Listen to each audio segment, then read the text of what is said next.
This is the TCP Pro PS5 controller. The TCP Pro is a PS5 controller with back buttons, if you can call these monstrosities back buttons anyway. However, as we've already seen in my previous review of the SCUF Reflex Pro, added functionality doesn't always lead to a better user experience. So is the TCP Pro any good? Is it worth the money? And could it potentially be better than high-priced alternatives? So firstly, if the camera will focus, the TCP Pro has digital triggers. You'll notice that they don't press in any further than just a couple of mil. Digital triggers or mouse click triggers effectively remove input delay because you don't have to wait for the trigger to press down, it just clicks like a mouse. While some competitor products like the Beaver Pro Pick, for example, has digital L1 and R1 buttons as well, the TCP Pro doesn't have this. It's just regular L1 and R1 buttons on the front, and then digital mouse click triggers on L2 and R2. The main selling point of a controller with back buttons is usually its back buttons. However, back buttons are far from a unique design choice these days, and most, if not all, pro-level controllers feature them in one way or another. With the TCP Pro, the unique feature is that they're not back buttons at all, but as the name suggests, they're more like sticks. They stick out so far that they simply can't be described as buttons. Both of these click sticks can be mapped to any button on the face of the controller that you want, and it takes just 15 seconds to map it or remap it, and it's really straightforward that even I could do it. The final feature that we're going to talk about here, because this controller only has a few additional features over the regular DualSense controller, is what the company calls the IAS, or the Interchangeable Analog System, which is basically fancy marketing speak for you can change the thumbsticks. The controller comes with 3 sets of thumbsticks that are all different heights. They're all just regular shaped thumbsticks. I suppose there's nothing stopping you from having different heights on the left and right side if you're absolutely mental. None of the thumbsticks that come with the TCP Pro are domed, and they don't have any real difference in how they feel except for very, very minor cosmetic differences. Before we get to my opinions, we have to talk about the price of this thing. At the time of this review, this controller costs £137.50, or around $150. If we compare the features that the TCP Pro offers to its competition, it falls somewhere between the SCUF Reflex Pro and the SCUF Reflex FPS. So this is the SCUF Reflex Pro. It's a lot more expensive than the TCP Pro.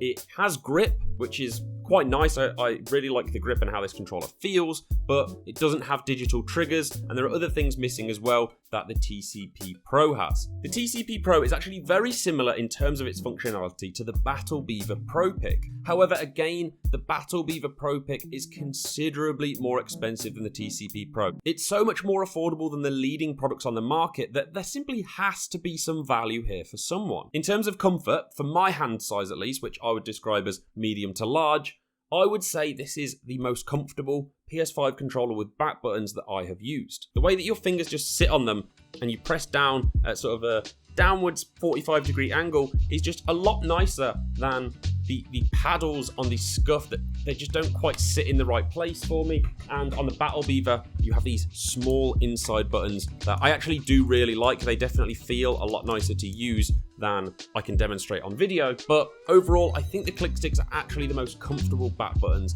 of the 3 controllers that I've tested. However, I did come across quite a big issue with one of the click sticks. During testing, I often pull and poke items just to see how easily I could break them. One of the things that I did was pull off one of the click sticks, and I messed around with it a bit, and then once I put it back on, I noticed that I couldn't get it to sit back in place again. And yeah, it does go back to that sort of resting spot, but when I use the controller now, it actually rotates a little bit when I use it, and it does move in and out. And when it starts to slide out a bit, once I press it in, it actually doesn't recognize that I've pressed the button all of the time. So I thought that I'd actually broken the controller. I reached out to TCP. It turns out that actually it isn't broken, it just needs a tiny fix. What I hadn't noticed were the small screws or Allen key slots on the bottom of the sticks. And if I can get a 0.7mm Allen key, I can just tighten that up and it will be good as new again. What I would say is that I used it for 3 or 4 weeks before pulling that off, and it worked perfectly throughout. And if you're not prone to fits of gamer rage or anything like that, then I actually think that this controller will stand up pretty well during some tough gaming sessions. And when it comes to the digital triggers, I actually prefer the Beaver over the TCP Pro. The reason for this is pretty simple. I use L1 and R1 to aim and shoot in FPS games. This is something that a lot of players do, a lot of pro players do it just because it's slightly more comfortable. On the Battle Beaver Pro pick, it has the digital buttons featured there, but on the TCP Pro, it's only featured in the back buttons. I also think the sound that the Battle Beaver makes when you click those buttons in is much nicer than the TCP Pro sound. It just feels much more like an actual mouse click as opposed to just a trigger that's been shortened. However, I think if you play with L2 and R2 as your aim and shoot buttons, it'd be perfectly fine. I have nothing against the back buttons, it's just that I personally couldn't make the most out of them with the button layout that I use, and I prefer the sound and the feel of the Battle Beaver in that area, but I certainly don't think the TCP Pro is bad in that regard. The other thing left to talk about is the IAS, the Interchangeable Analog Stick System, whatever it was called, the thumbsticks. I know from previous testing that I like the short thumbsticks. I can say that I do like the feel of these short thumbsticks. I did change them to see how easy it was to change, and it was very easy, very straightforward.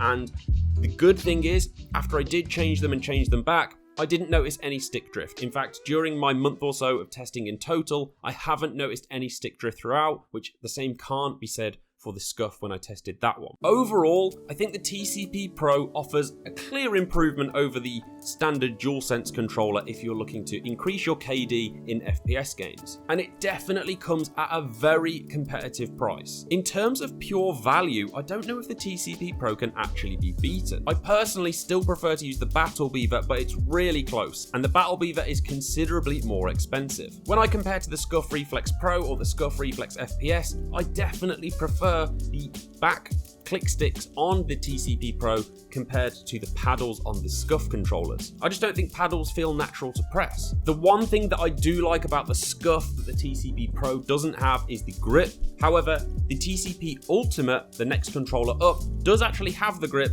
but I haven't tested that one yet.